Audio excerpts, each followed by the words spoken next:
भक्तों, आज आपको कैलाश शिव पुराण कैलाश संहिता में ऋषियों का सूर्य जी तथा वामदेव जी का स्कंद से प्रश्न परमार्थ निरूपण के लिए अनुरोध, यह कथा आपको शिव पुराण में सुनाऊंगा। इसको ध्यान पर सुने और इस चैनल को लाइक सब्सक्राइब जरूर करें।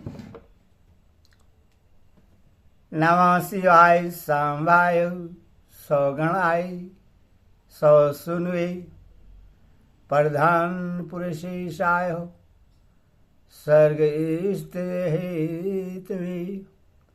जो प्रधान प्रकृति और पुरुष की नियंता तथा सृष्टि पालन और संहार के कारण है, उन पार्वती सहित शिव को उनके पार्षदों और पुत्रों के साथ प्रणाम है।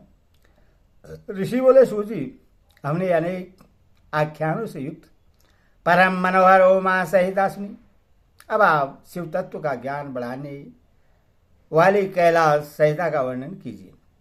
ब्याजी ने कहा, पुत्रों, शिव तत्व का प्रतिपादन करने वाली दिव्य कैलाश संहिता का वर्णन करता हूं। तुम प्रेम पूर्वक सुनो। तुम्हारे प्रति स्नेह होने के कारण ही मैं तुम्हें यह प्रसंग सुना रहा हूं।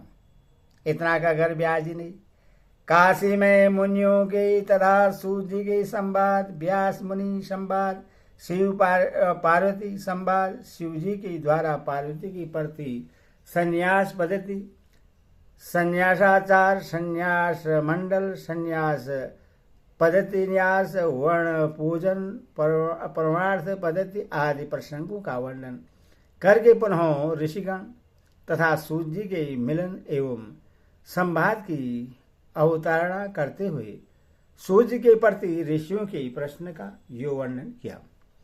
ऋषि बोले, महाभाग सूर्य, आप हमारे श्रेष्ठ गुरु हैं, अथवा यदि आपका हम पर अनुग्रह हो तो हम आपसे एक प्रश्न पूछते हैं। श्रद्धालु शिष्यों पर आप जैसे गुरुजन सदा स्नेह रखते हैं, इस बात को आपने इस समय हमें प्रत्यक्ष दिखा दिया है।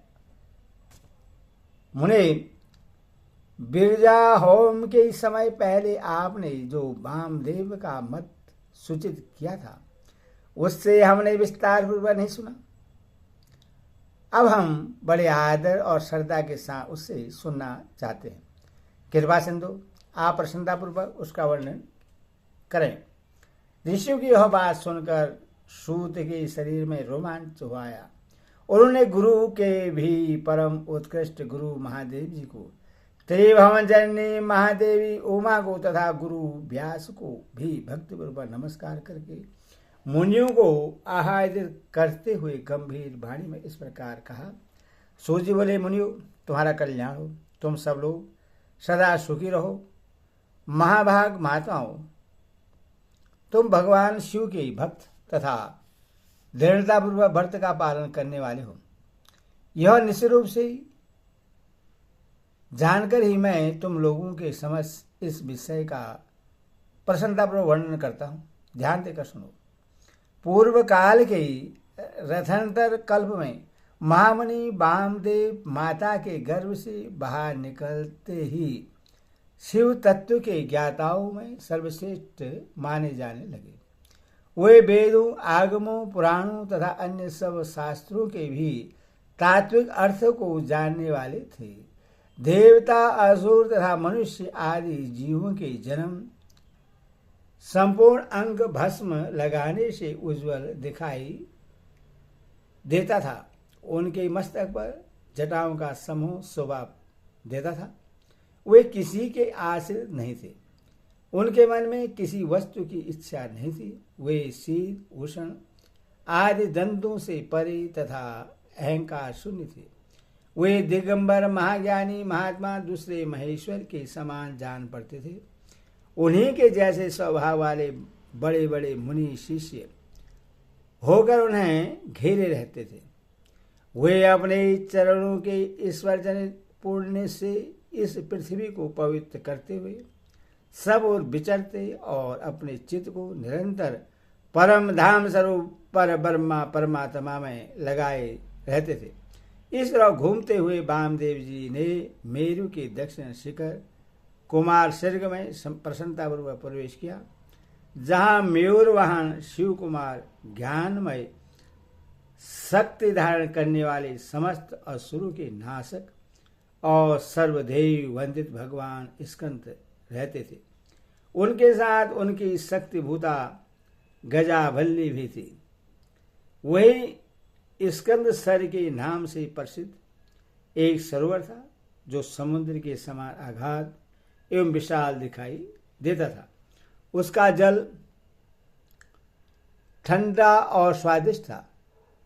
वह सरोवर स्वच्छ, अगाध एवं बहुत जल राशि से पूर्ण था। उसमें संपूर्ण आश्चर्यजनक गुण विद्यमान थे। वह जलाशय स्कंद स्वामी के समीप भी था। महामुनि वामदेव ने शिशु के साथ उसमें स्नान करके शिखर पर बैठे हुए मुनि वृद्ध सेवित कुमार का दर्शन किया।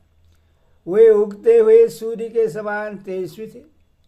मोर उनका श्रेष्ठ वाहन था। उनके 4 भुजाएं थी। सभी अंगों में उदारता सूचित होती थी। मुकुट आदि उनकी शोभा बढ़ा रहे थे। रत्नभूत 2 शक्तियां उनकी उपासना करती थी। उन्होंने अपने 4 हाथों में कर्मश शक्ति को मुकुट वर और अभय धारण कर रखे थे। स्कंद का दर्शन और पूजन करके उन मुनीश्वरों ने बड़ी भक्ति से उनका स्तवन आरंभ किया।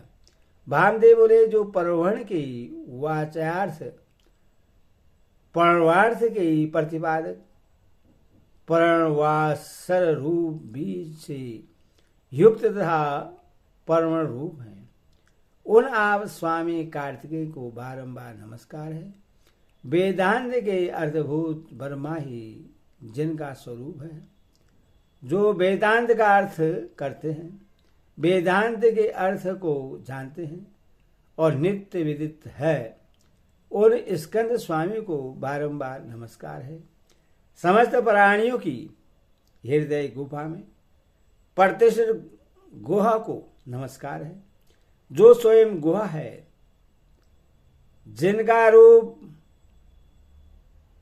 गुहा है तथा जो गुहा शास्त्रों के ज्ञाता हैं, उन स्वामी कार्तिक को नमस्कार है। प्रभु, आप अणु से भी अत्यंत अणु और महान से भी परम महान है। कारण और कार्य अथवा भूत और भविष्य के भी ज्ञाता है। आप परमानंद स्वरूप को नमस्कार है। आप स्कंद माता के गर्भ से च्युत हैं। स्कंद गर्भ से स्कलन ही आपका रूप है। आप सूर्य और अरुण के समान तेजस्वी हैं। परिजात की माला से शोभित मुकुट आदि धारण करने वाले आप स्कंद स्वामी को सदा नमस्कार है। आप शिव के शिष्य और पुत्र हैं। शिव कल्याण देने वाले हैं। शिव को प्रिय है तथा शिवा और शिव के लिए आनंद की निधि है। आपको नमस्कार है। आप गंगा जी के बालक, कृतिकाओं के कुमार, भगवती उमा के पुत्र तथा सरखंडों के वन में शयन करने वाले हैं। आप महाबुद्धिमान देवता को नमस्कार है। षडशर मंत्र आपका शरीर है। आप 6 प्रकार के अर्थ का विधान करने वाले हैं। आपका रूप 6 मांगों से परे है। आप सदाधन को बारंबार नमस्कार है। द्वादशातवन आपके 12 विशाल नेत्र और 12 उठी हुई भुजाएं हैं। उन भुजाओं में आप 12 आयुध धारण करते हैं। आपको नमस्कार है। आप चतुर्भुज रूपधारी शांत तथा 4 भुजाओं में कर्मशो शक्ति कुकुट बर और अभय धारण करते हैं। आप असुर विधारण देव को नमस्कार है। आपका वस्त्र गजावल्ली के कूचों में लगे हुए कुमकुम से अंकित है। अपने छोटे भाई गणेश जी की आनंदमयी महिमा सुनकर आप मन ही मन आनंदित होते हैं। आपको नमस्कार है। ब्रह्मा आदि देवता, मुनि और किन्नर गणों से गाई जाने वाली गाथा विशेष के द्वारा जिनके पवित्र कीर्ति धाम का चिंतन किया जाता है, उन आप स्कंद को नमस्कार है। देवताओं के निर्बल किरीट को विभूषित करने वाली पुष्प मालाओं से आपके मनोहर चरण बिंदु की पूजा की जाती है। आपको नमस्कार है। जो वामदेव द्वारा वर्णित इस दिव्य स्कंद स्रोत्र का पाठ या स्वर्ण करता है वह परम गति को प्राप्त होता है। यह स्रोत्र बुद्धि को बढ़ाने वाला, शिव भक्ति की वृद्धि करने वाला, आयु, आरोग्य तथा धन की प्राप्ति कराने वाला और सदा संपूर्ण अभीष्टों को देने वाला है। वामदेव ने ईश्वर का देव सेनापति भगवान स्कंद की स्तुति करके 3 बार उनकी परिक्रमा की और पृथ्वी पर दंड की भांति गिरकर नतमस्तक हो बारंबार साष्टांग प्रणाम और परिक्रमा करने के अनंतर हुए विनित भाव से उनके पास खड़े हो गए। वामदेव जी के द्वारा किए गए इस परमार्थ पूर्ण स्रोत को सुनकर महेश्वर पुत्र भगवान स्कंद बड़े प्रसन्न हुए। उस समय वे महासेन वामदेव जी से बोले, मुनि, मैं तुम्हारी की हुई पूजा, स्तुति और भक्ति से तुम पर बहुत प्रसन्न हूँ। तुम्हारा कल्याण हो। आज मैं तुम्हारा कौन सा प्रिय कार्य सिद्ध करूं। तुम योगियों में प्रधान, सर्वदा परिपूर्ण और निस्पर्श हो। इस जगत में कोई ऐसी वस्तु नहीं है जिसके लिए तुम जैसे वितराग महर्षि याचना करे। तथापि धर्म की रक्षा और संपूर्ण जगत पर अनुग्रह करने के लिए तुम जैसे साधु संत भूतल पर विचरते रहते हैं। ब्राह्मण, यदि इस समय मुझसे कुछ सुनना हो तो कहो, मैं लोक पर अनुग्रह करने के लिए उस विषय का वर्णन करूंगा। स्कंद की यह बात सुनकर महामुनि वामदेव ने विनयवंत हो मेघ के समान गंभीर वाणी में कहा। वामदेव बोले, भगवान, आप परमेश्वर हैं, अलौकिक और लौकिक सब प्रकार की विभूतियों के दाता हैं, सर्वज्ञ, सर्वकर्ता, संपूर्ण शक्तियों को धारण करने वाले और सबके स्वामी हैं। हम साधारण जीव हैं, आप परमेश्वर के समीप बोलने की शक्ति या बात करने की योग्यता हम में नहीं है। तथापि यह आपका अनुग्रह है कि आप मुझसे बात करते हैं। महाभाग, मैं कृतार्थ हूँ, कण मात्र विज्ञान से प्रेरित हो आपके समक्ष आपका प्रश्न रख रहा हूँ। मेरे इस अपराध को आप क्षमा करेंगे। परवण सबसे उत्तम मंत्र है, वह साक्षात परमेश्वर का वाचक है। पशु जीवों के पास बंधन को छुड़ाने वाले भगवान पशुपति ही उसके वाच्यार्थ हैं। ओमिदम सर्वम, ओंकार ही यह प्रत्यक्ष दिखने वाला समस्त जगत है। यह सनातन श्रुति का कथन है। ओमित ब्रह्मा, अर्थात ओम यह ब्रह्मा है तथा सर्व होते हो ब्रह्मा, यह सब ब्रह्मा का सब ब्रह्मा ही है, इत्यादि बातें भी श्रुति द्वारा कही गई है। इस प्रकार मैंने समिष्ट तथा अभिष्ट भाव से परमार्थ का वर्णन किया है। तात्पर्य यह है कि समिष्ट और विशिष्ट सभी पदार्थ परवण के ही अर्थ हैं। परवण के द्वारा सबका प्रतिपादन होता है। यह बात मैंने सुन रखी है महासेन, मुझे कभी आप जैसा गुरु नहीं मिला है, अतः कृपा करके आप परवण की अर्थ का प्रतिपादन कीजिए। उपदेश की विधि से तथा सदाचार परंपरा को ध्यान में रखकर आप हमें परमार्थ का उपदेश दें। मुनि के इस प्रकार पूछने पर स्कंद ने परवण स्वरूप 48 श्रेष्ठ कलाओं द्वारा लक्षित तथा सदा पार्श्व भाग में उमा को साथ रखने वाले और मुनिवरों से घिरे हुए भगवान सदाशिव को प्रणाम करके उस श्रेय का वर्ण आरंभ किया जिसे श्रुतियों ने बीच छुपा रखा था। ओम नमः शिवाय।